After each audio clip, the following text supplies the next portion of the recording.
कमजोर है। एबीबी के अलावा हम देख रहे हैं कि थर्मेक्स में गिरावट है। हनीवेल ऑटोमेशन ये शेयर कमजोर दिखेगा।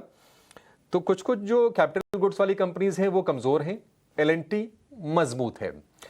कोई राय कुणाल जी, कहीं शॉर्ट की कोई रिकमेंडेशन है या फिर शॉर्ट्स अवॉइड करें? नहीं, आई थिंक यहाँ पे आप कैपिटल गुड्स को देखोगे तो मिक्स सेशन रहा है। एबीबी एक स्टॉक है जो सेल साइड पे अभी भी लग रहा है, तो बाउंस बैक पे उसको बेचने की कोशिश करिए। जो 20 आर्ली मूविंग एवरेज स्टॉक का जो बनता है वो है 5400 के आसपास।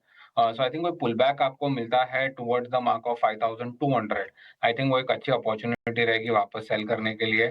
मुझे लगता है लोअर लेवल्स और आ सकते हैं एबीबी में 4800 तक के टारगेट्स हो सकते हैं। सो पुल बैक को यूटिलाइज करें एबीबी को सेल करने के लिए। ठीक है, पुलबैक को आप यूटिलाइज कर सकते हैं एबीबी में अगर आपको बिकवाली की पोजीशन बनानी है तो। एक और शेयर जो था तो वीक ही, थोड़ी वीकनेस और बढ़ती हुई दिख रही है और वो शेयर है सिम्फनी का। आज हम देख रहे हैं करीब 4% के आसपास की वीकनेस शेयर में दिख रही है।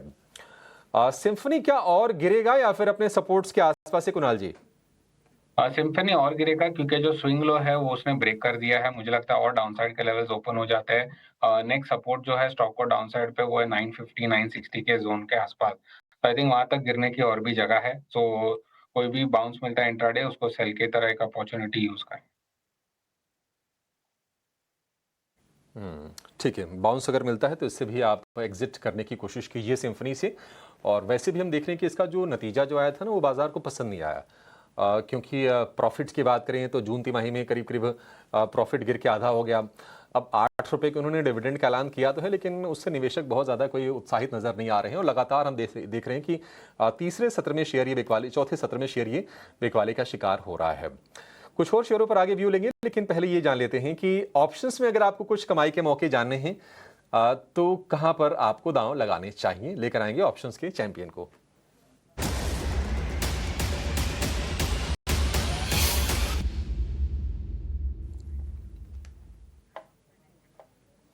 हमारे साथ जुड़ गए हैं ऑप्शंस के चैंपियन यस सिक्योरिटीज के लक्ष्मीकांत शुक्ला। लक्ष्मीकांत जी, बहुत शुक्रिया आपका समय देने के लिए।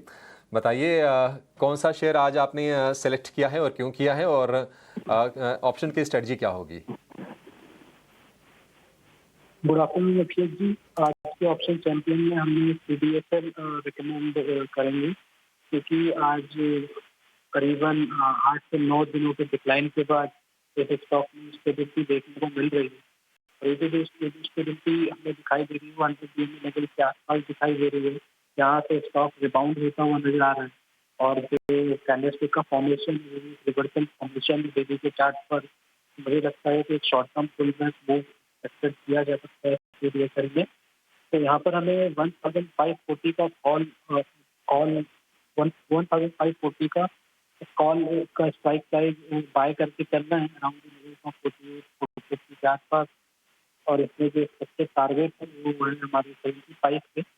और इस दौरान हमें स्टॉप लॉस रखना है 37 रुपीज का। तो लॉट साइज को देखते हुए जो मैक्सिमम रिस्क बनता हुआ नजर आ रहा है स्टॉक जो आ रहा है 5700 का, और जो रिवॉर्ड है वो है 1400। जी ठीक है। सीडीएसएल फिर से मोमेंटम ये गेन कर रहा। हमने देखा था कि एनएसडीएल का जब आईपीओ आया था तो उसके पहले हफ्ते भर में करीब करीब 12-14% ये शेयर टूटा था, लेकिन बाइंग इंटरेस्ट फिर से लौट रहा है इसमें। और आज हम देख रहे हैं कि 1535 रुपए पर शेयर कारोबार कर रहा है, करीब 4% के आसपास की तेजी के साथ। सीडीएसएल 1540 वाली कॉल खरीदनी है, 48 से 50 रुपए के रेंज में आपको ये मिल जाएगी। लक्ष्य होगा 75 रुपए का। स्टॉप लॉस आपको लगा के चलना है 37 रुपए का। अधिकतम जो प्रॉफिट बन सकता है प्रति लॉट के हिसाब से वो होगा करीब 11,500 रुपए का, और 5,600 रुपए का आपको अधिकतम नुकसान जो है इसमें संभावित है अगर आपके दांव अगर उल्टे लगते हैं तो ये स्टॉप लॉस आप ध्यान में रख के चलिए 37 रुपए का। और ये जो